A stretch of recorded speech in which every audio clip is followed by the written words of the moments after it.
Code optimisation అంటే ఏంటి అని ప్రతి ఒక్క ఇంటర్వ్యూలోనూ అడుగుతాడు. దానికి ఒక చిన్న ఎగ్జాంపుల్ చెప్పండి, వాళ్ళు చాలా థ్రిల్ అవుతారు. ఫర్ ఎగ్జాంపుల్ బబుల్ సార్ట్ అని ఉంది. బేసిక్గా బబుల్ సార్ట్ ఒరిజినల్ అల్గరిథం ప్రకారం మనము ప్రతి 2 నెంబర్స్ని కంపేర్ చేస్తూ మనం గ్రేటెస్ట్ నెంబర్ని లాస్ట్లోకి తీసుకెళ్తూ ఉంటాం. ఇప్పుడు ఇలాగే జరుగుతుంది. So this is the first time. So ఇదే ప్రొసీజర్ని మనము లెంగ్త్ టైమ్స్ కనుక రిపీట్ చేస్తే, అంటే మనం టోటల్ ఎలిమెంట్స్ కనుక 8 ఉన్నాయనుకోండి, 8 టైమ్స్ మనం రిపీట్ చేసామనంటే అన్ని వాల్యూస్ కంపేర్ అవుతూ మీకు ఫైనల్గా సార్టెడ్ అరే వచ్చేస్తుంది. అయితే ఇట్లా చేయడం వల్ల మనకి ఎక్కువ నెంబర్ ఆఫ్ స్టెప్స్ పడతాయి. ఫర్ ఎగ్జాంపుల్ ఆల్రెడీ ఇక్కడ ఎన్ని ఉన్నాయంటే 7 ఉన్నాయి అనుకోండి. ఆల్రెడీ 6 ఐటమ్స్ మీకు సార్ట్ అయిపోయినాయి అంటే లాస్ట్ నెంబర్ని మనం ఇంకా సార్ట్ చేయాల్సిన అవసరం లేదు కదా.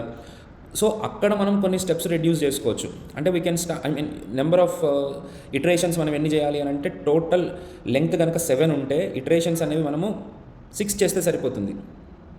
6 టైమ్స్ ఇటరేషన్ చేస్తే సరిపోతుంది. రెండోది, ఇది ఒక ఆప్టిమైజేషన్.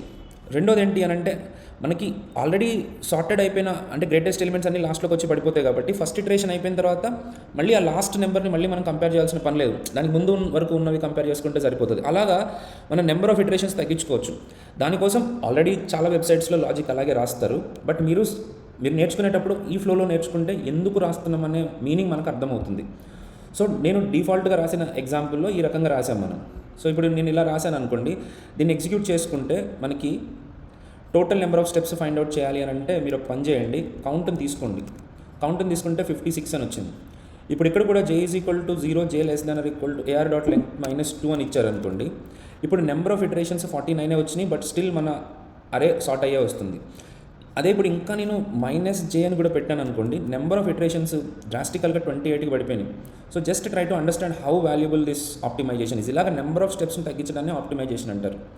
ఇలాంటి వీడియోస్ మీకు ఫుల్ లెంగ్త్లో కావాలన్నా, లేకపోతే కంప్లీట్ ట్రైనింగ్, అసలు మనం ఎందుకు రాస్తున్నాం, కోడ్ ఎలా రాస్తున్నాం, ఆప్టిమైజేషన్ అంటే ఏంటి, ప్రాక్టికల్ సినారియోస్ తోటి కావాలి అని అంటే తప్పకుండా మా ట్రైనింగ్ తీసుకోండి, లేదా మన యూట్యూబ్ ఛానల్ సబ్స్క్రైబ్ చేసుకుని ఇంకా వీడియోస్ వినండి. డీటెయిల్స్ అన్ని కింద డిస్క్రిప్షన్లో కానీ బయోలో కానీ పెట్టాను.